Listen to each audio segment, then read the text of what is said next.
Create a character.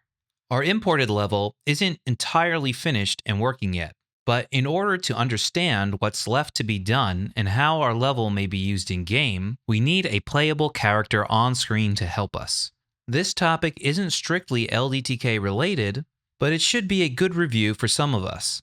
For that reason, I won't go into deep explanation about this process, but of course, if you have questions, please feel free to comment.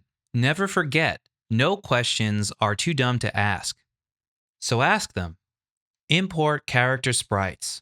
Select all images from Captain Clownnose /sprites/Captain Clownnose/Captain Clownnose without sword /01 idle. In the inspector window, set pixels per unit to 32. Set filter mode to point, no filter. Set format to RGBA 32-bit. Drag the images onto the scene window. When prompted, name the animation Clownnose.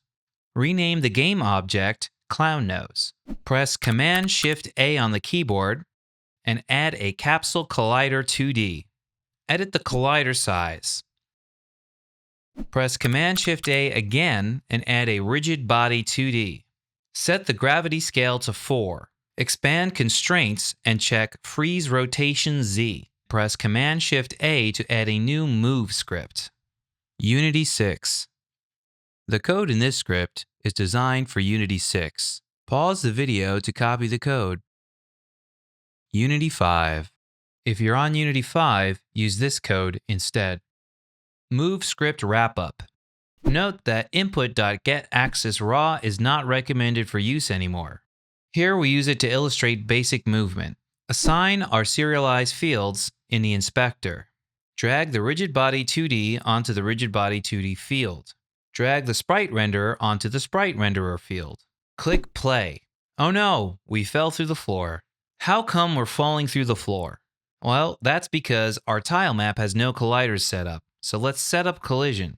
In the project window, click the LDtk project file. In Inspector Int Grids, click the plus button. Name the new int grid Collision. Optionally, under Tile Map Layer, add a new ground layer. Set collider type to grid.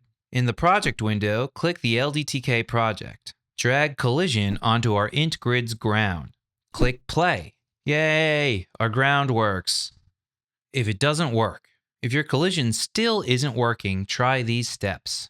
Right-click level_0 in the project window. Click re-import. If that doesn't work, delete level 0 from the project window. Open the level in LDtk. Press Command or Control S to save and rerun the LDtk export tool.